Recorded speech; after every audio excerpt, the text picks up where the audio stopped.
Formation des élus et représentants des organisations de la société civile sur la prévention et la gestion des conflits communautaires. Le but, renforcer les capacités de ces acteurs locaux afin de répondre efficacement à la recrudescence des conflits inter- et intracommunautaires. C'est une formation de 10 jours organisée par l'école de maintien de la paix Alioune Blondin Bey. Sokona Kamisoko. Le Mali traverse une crise multidimensionnelle qui a mis à mal les tissus sociaux et bien d'autres secteurs vitaux du Mali. Dès lors, la recherche de la paix et de la stabilité devient une question essentielle pour notre pays. Dans cette quête permanente de la paix et de la stabilité, les élus et les organisations de la société civile, les membres du mouvement signataire de l'accord pour la paix et la réconciliation et les forces de défense et de sécurité ont un rôle fondamental à jouer.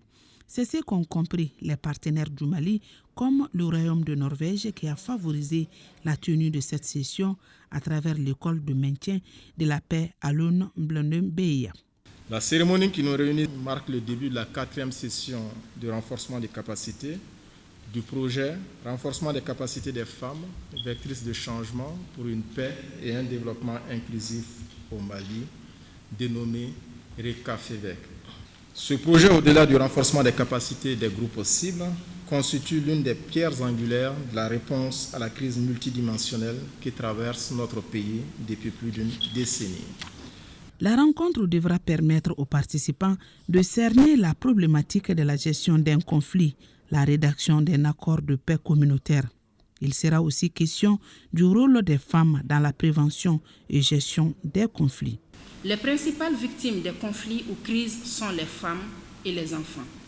En tant que couche la plus vulnérable aux effets des conflits, il est aujourd'hui plus que nécessaire de mettre les femmes au cœur de toutes les solutions pour anticiper et prévenir les conflits communautaires.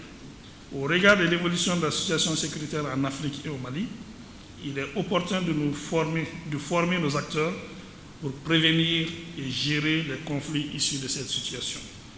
Ces conflits ont soulevé de nouvelles formes de violence que seules des réponses intégrées peuvent apporter des solutions effectives et durables. Je suis persuadé que les mécanismes existants doivent être analysés et pris en compte dans cette formation.